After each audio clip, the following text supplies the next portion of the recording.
कोथिंबीर वडी दाखवणार आहे। त्यासाठी बारीक चिरलेला कांदा, हिरवी मिरची, कोथिंबीर, खोबरं किसून घेतलेलं, शेंगदाण्याचा कूट, तीळ आणि हळद, मीठ, हिंग, जिरं, सोप आणि बेसन आणि थोडा मैदा ठेवते। त्यामध्ये तेल घालून घेते मसाला तयार करायसाठी। आधी मसाला तयार करायचा, मग त्याला भरायचं। तेल गरम झालेलं आहे, त्यामध्ये मी जिरं टाकून घेते,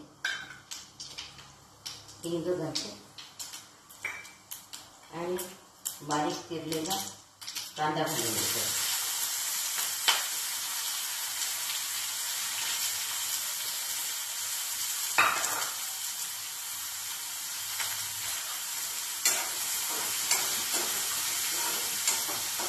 गुलाबी कलरचा कांदा होऊ द्यायचा, कारण कलर गुलाबी आलेला पाहिजे।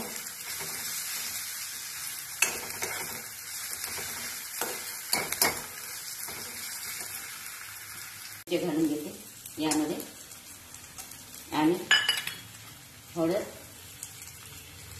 मीठ चवीनुसार।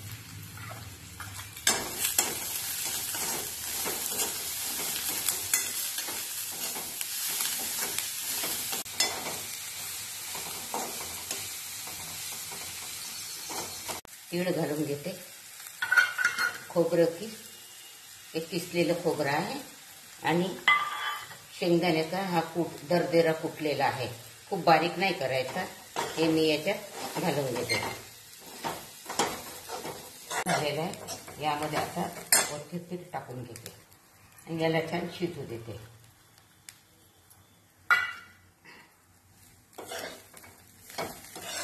हे सारण शिजलेलं आहे, त्यामध्ये हे सोप घालून घेते।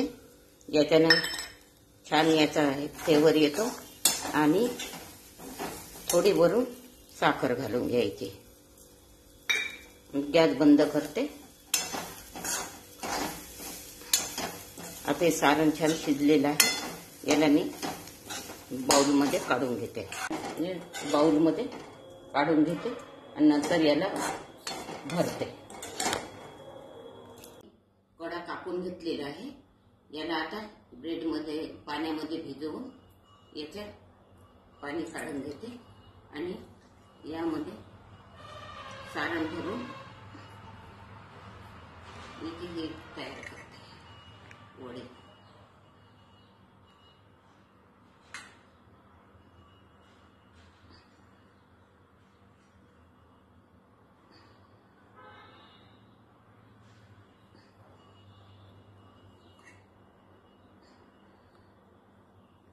दाबून घेते, सुटले पाहिजे नाही।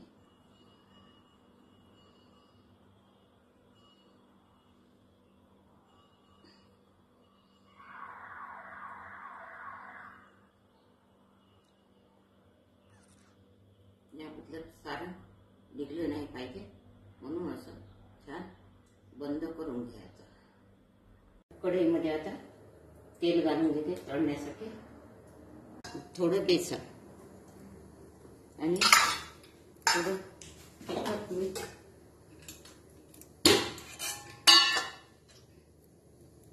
थोडं तिखट घालते, हळद, हिंग,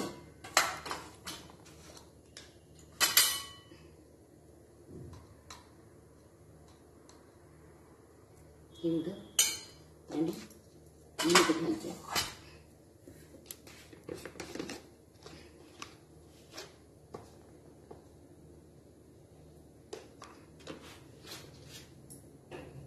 आता मिक्स करून घेते। बेसन, तिखट, मीठ, हळद आणि हिंग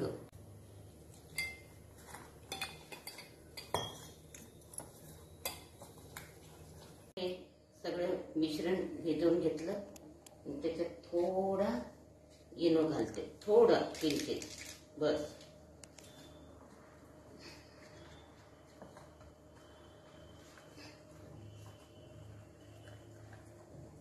आणि याला छान मिक्स करते। आता याला पुढं तेल झालेलं आहे.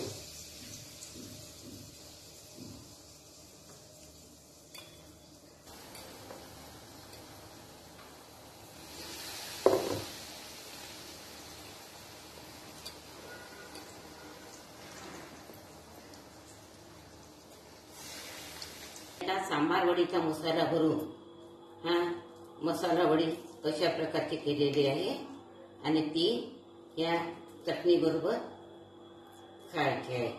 जर तुम्हाला ही माझी रेसिपी आवडली असेल तर माझ्या ग्रामीण चॅनलला सबस्क्राईब करा.